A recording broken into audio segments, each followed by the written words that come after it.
Bismillahirrahmanirrahim. Assalamualaikum warahmatullahi wabarakatuh. Salam sang sejati. Di video sebelumnya, saya sudah menjelaskan bagaimana keadaan Anda saat menyimak ajaran ilmu makrifat. Seringnya Anda mengantuk dan perasaan-perasaan lainnya. Bagi yang belum sempat menyimaknya, linknya sudah saya siapkan di deskripsi video. Saudaraku, setiap diri masing-masing telah memiliki energi. Hanya saja pada tingkatan tertentu, energi ini perlu dibangkitkan.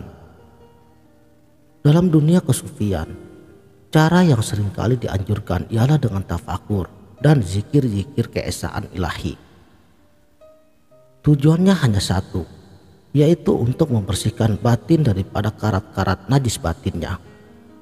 Semakin tinggi tingkat kebersihan batiniahnya, maka akan semakin tinggi pula energi yang akan ia miliki. Namun bagaimana jadinya bagi orang yang masih awam? Pada orang awam pun energi ini ada, hanya saja mereka seringkali menyia-nyiakan energinya sendiri karena akibat dari ketidaktahuan dirinya. Mereka jahil, tapi parahnya tidak mau belajar. Jahil dalam arti kata sering membuang energinya sendiri, seperti mengeluh dan menggunjing. Orang yang seperti ini banyak kok ciri-cirinya. Kalian pun pasti pernah menemukannya. Kalau kebetulan Anda menemui manusia semacam ini, kalau bisa hindari, atau paling tidak bicaralah yang seperlunya saja. Jangan coba-coba untuk menasihati mereka, sebab mereka itu tidak butuh nasihat Anda. Sebab apapun yang akan Anda katakan, atau sebagus apapun nasihat yang akan Anda berikan, mereka tidak akan menghiraukannya selama itu tidak sesuai dengan selera dan keinginan dari nafsunya sendiri. Biarkan Allah sendiri yang menyadarkannya. Sebagai contoh saja, seringnya mereka menilai hidup orang lain atau dalam bicaranya selalu mengeluh. Tidak pernah ada sisi positifnya. Kenapa tadi saya katakan jangan menasihati mereka? Sebabnya hal itu malah akan menyia-nyiakan energi yang telah kita miliki kepada orang yang tidak tepat. Bisa saja malah akan membuat kita ikut-ikutan down. Atau dengan kata lain, kita sendiri ikut terbawa arus dari energi negatif mereka. Tanpa kita sadari, energi kita terhisap dan terbuang dengan sia-sia tanpa ada manfaatnya sama sekali.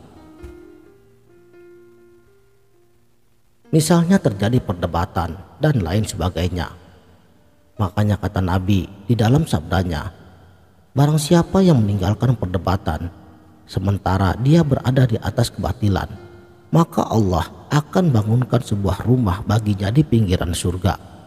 Dan barang siapa yang meninggalkan perdebatan padahal dia berada di atas kebenaran, maka Allah akan membangunkan sebuah rumah baginya di atas surga.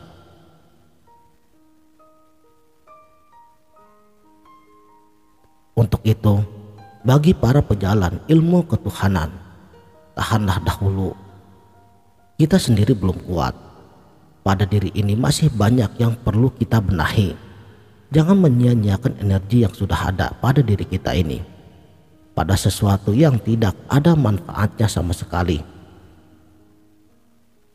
Sebab ceritanya akan berbeda apabila energi yang sudah kita miliki itu dapat dimanfaatkan pada orang yang tepat, yang mau menerima nasihat kita, atau paling tidak akan menjadi bahan pertimbangan bagi mereka yang memang sedang membutuhkannya. Sehingga dari sesuatu yang sifatnya negatif akan berubah menjadi sesuatu yang sifatnya positif. Jika demikian, maka secara otomatis akan terupgrade sisi spiritual kita itu dengan sendirinya.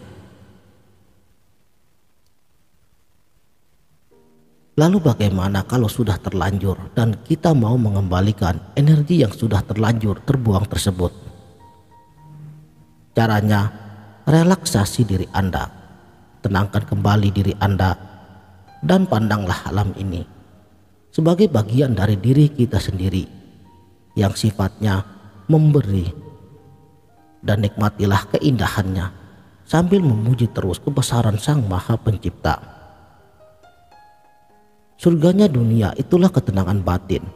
Makanya dalam hadis Nabi tadi, bagi orang yang meninggalkan perdebatan, surgalah sebagai hadiahnya. Dan pahamilah, jangan diingat-ingat lagi sisi negatif apapun yang telah terjadi. Semua sudah menjadi ketetapan dari ketentuan Sang Maha Segalanya. Saudaraku sang sejati, inilah mengapa pantangan terbesar ahli makrifat, jangan pernah mengeluh, harus bisa menerima apa adanya, jangan sampai terlanjur, dan harus pula dipahami bahwa diri kita ini masih banyak kelemahannya. Mungkin sesekali keseleo itu sudah kudratillahi.